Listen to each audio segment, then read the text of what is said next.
మనం వృషభ రాశి చూస్తే మే మంత్లో ఎలా ఉందో చూద్దాం. ఫస్ట్ ఇందులో ఉన్న నక్షత్రాలు చూస్తే ఇందులో కృతిక 2, 3, 4 పాదాలు, రోహిణి 1, 2, 3, 4 పాదాలు, మృగశిర 1, 2 పాదాలంతా ఈ వృషభ రాశిలో ఉంటారు. పేరు బలం చాలా చాలా ఫేమస్ అని పేర్లు మాత్రం ఈ రాశిలోనే ఉంటారు.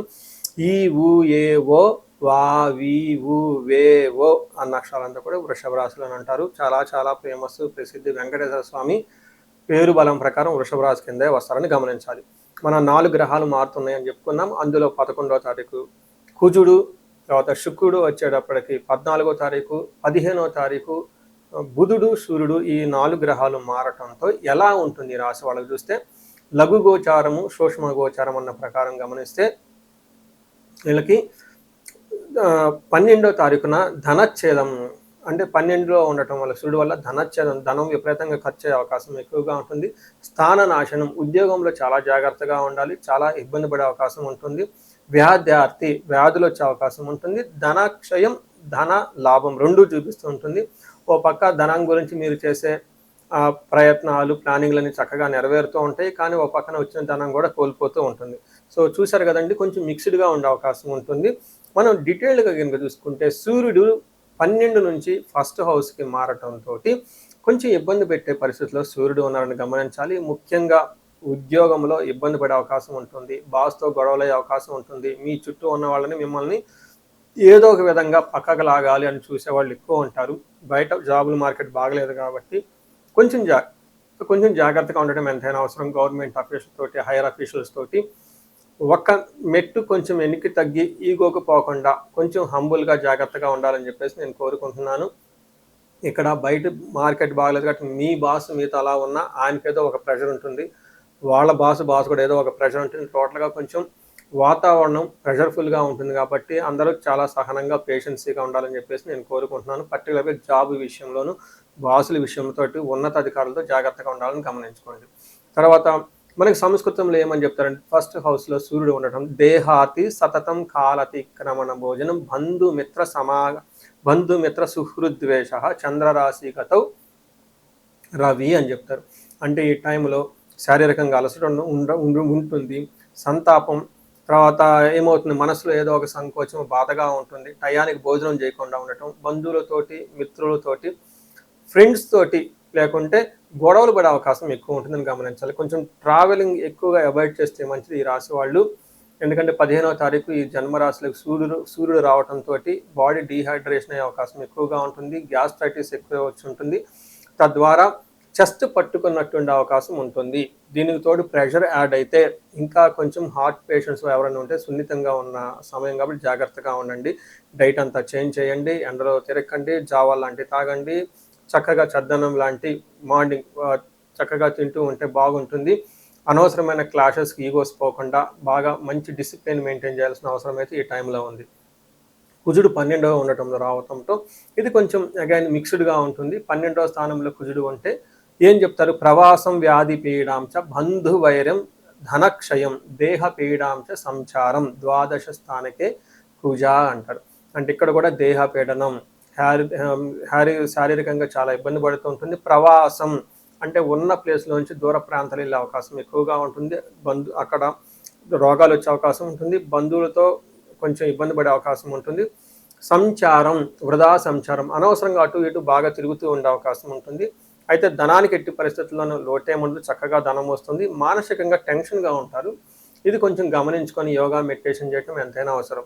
అలానే శుక్రుడు 2వ స్థానంలో ఉండటంతో ఇది మంచి యోగం, మంచి టైం అని చెప్పుకోవాలి.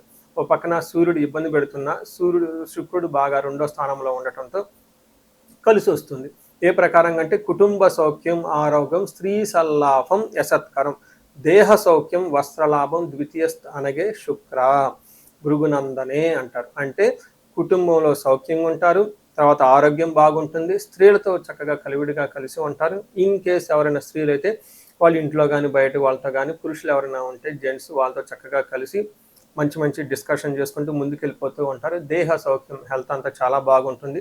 వస్త్ర లాభం, మంచి షాపింగ్స్ అన్నీ చేస్తూ ఉంటారని గమనించాలి. అంతేకాకుండా టయానికి మంచి ఫుడ్ తింటూ చక్కగా ఉంటారని గమనించుకోవచ్చు.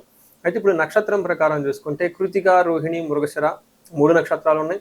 ఇందులో కృతికా నక్షత్రం వాళ్ళకి సౌఖ్యంగా ఉంటారు, ఫారిన్ రిలేటెడ్ ఉన్న వాళ్ళకు బాగా కలిసి వస్తుంది, ఫారిన్లో ఉన్న వాళ్ళకు బాగా కలిసి వస్తుంది, క్షేమప్రదంగా ఉంటారు, సౌఖ్యంగా ఉంటారు. అయితే ఒక్క విషయం కృతికా నక్షత్రం వాళ్ళు గమనించుకోవాలి. వీళ్ళకి ఐశ్వర్యంతో పాటు నాశనము, అనుకున్న పని కాకుండా కొంచెం పర్టికులర్గా జాబ్ వ్యవహారాల్లో ఇబ్బంది పడిపోయే అవకాశం ఉంటుంది. తద్వారా మృత్యు భయం, అంటే అసలు ఫ్యూచర్ ఎలా ఉంటుంది. చాలామంది నాకు ఫోన్ కాల్ చేస్తూ ఉంటారు. అట్ ది ఏజ్ ఆఫ్ 45, 50 ఇయర్స్కే వాళ్ళు ఆల్రెడీ రిటైర్ అయ్యారు, ఇంకా లైఫ్ అయిపోయిందన్న ఒక విపరీతమైన ఫ్రస్ట్రేషన్లో ఉండి ఫ్యూచర్ ఏంటి అని కాల్ చేస్తూ ఉంటారు. నాకు ఒక్కొక్కసారి ఎందుకు అలా జరుగుతూ ఉంటుంది.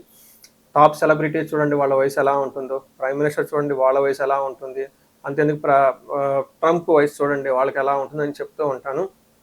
మీరు 45, 50కే ఎక్కడికో లూప్లో పడిపోయినట్లు, అంతా లైఫ్ అయిపోయినట్లు, ఏం సాధించినట్టు ఎక్కువ మంది ఫీల్ అవుతూ ఉంటారు.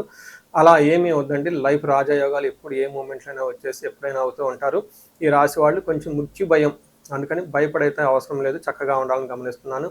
రోహిణీ నక్షత్రం వాళ్ళకి క్షేమంగా ఉంటారు, సంపదలు చక్కగా ఉంటాయి, ధనలాభం బాగుంటుంది. ఈ రాశి వాళ్ళకు కూడాను అనుకున్న కార్యక్రమం కాకపోవడంతో మృత్యు భయం, అయ్యో ఉంటామా పోతామా, అసలు ఏంటి ఫ్యూచర్ అన్న ఆలోచనలో ఉంటూ ఉంటారు.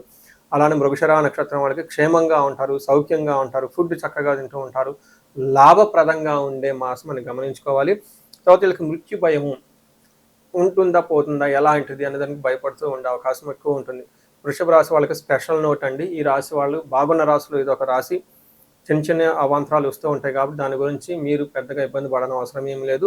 ఈ మంత్ కొంచెం ఉద్యోగంలో జాగ్రత్తగా ఉంటే సరిపోతుంది, మిగతా అన్ని విషయాలు చక్కగా ఉండొచ్చు. 15వ తారీఖు హార్ట్ పేషెంట్స్ ఎవరి నుండి జాగ్రత్తగా ఉండాలని నేను కోరుకుంటూ ఉన్నాను.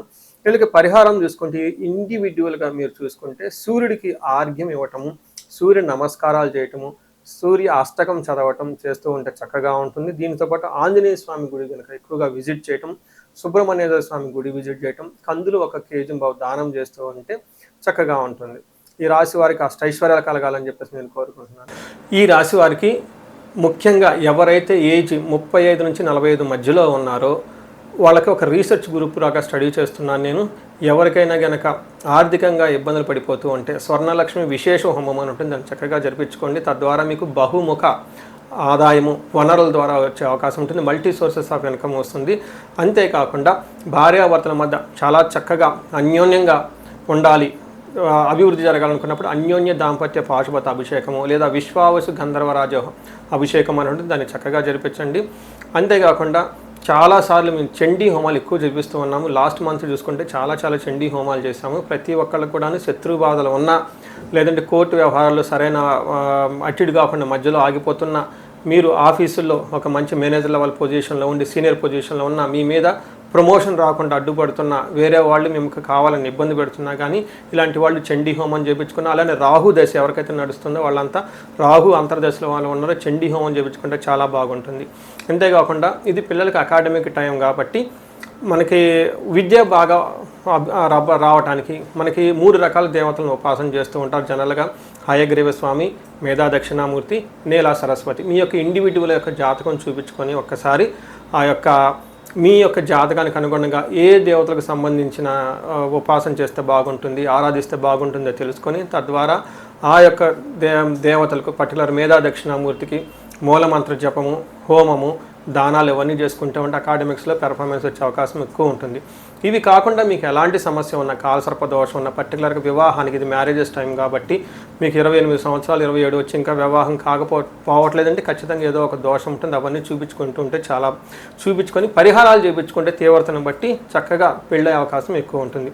ఇవి కాకుండా మీ లైఫ్ అప్పటిదాకా 35 ఇయర్స్ వరకు చాలా బాగుంది, మాకు 35, 45 మధ్యలో ఉండి అనుకోని విధంగా మేము మధ్యలో కెరీర్లో ఆగిపోయాము, స్టాగ్నేషన్ పీరియడ్ వచ్చింది, కన్ఫ్యూజన్ వచ్చింది, ఎటెల్లలో అర్థం కావట్లేదు అనుకున్న వాళ్ళు ఒక్కసారి జాతక చక్రం చూపించుకొని ఎందుకు ఇది వచ్చింది, దానికి ఏమన్నా శాపాలు ఉన్నాయా లేదంటే ఏమన్నా గ్రహ దోషాలు ఉన్నాయో తెలుసుకొని ఆ శాపాలు ఆ గ్రహ దోషాలు తీసేసుకుంటే లైఫ్ 10 ఖచ్చితంగా ముందుకెళ్తూ ఉంది. ఇంకా ఒకటి, ఎవరికైతే ఏలినాడు శని, అర్ధాశ్రమ శని, తర్వాత అష్టమ శని నడుస్తూ ఉందో వాళ్ళందరూ కూడాను చక్కగా సంపూర్ణ శాంతి పూజలు చేయించుకోవాలని చెప్పేసి, మీకు ఎలాంటి సమస్య ఉన్నా కానీ దానికి చక్కటి పరిష్కారం ఉంది, ఎలాంటి కన్ఫ్యూజన్ ఉన్నా దానికి పరిష్కారం మీ జాతకంలోనే ఉంది. చక్కగా పరిష్కారాలు చేసుకొని మీరు జీవితంలో 10 ముందుకు ఎలా ఎదగాలని, మీకు అష్టైశ్వర్యాలు కలగాలి, భోగభాగ్యం కలగాలి, చక్కగా సమాజంలో ఉన్నతంగా ఉండాలని చెప్పేసి నేను కోరుకుంటున్నాను. నమస్తే.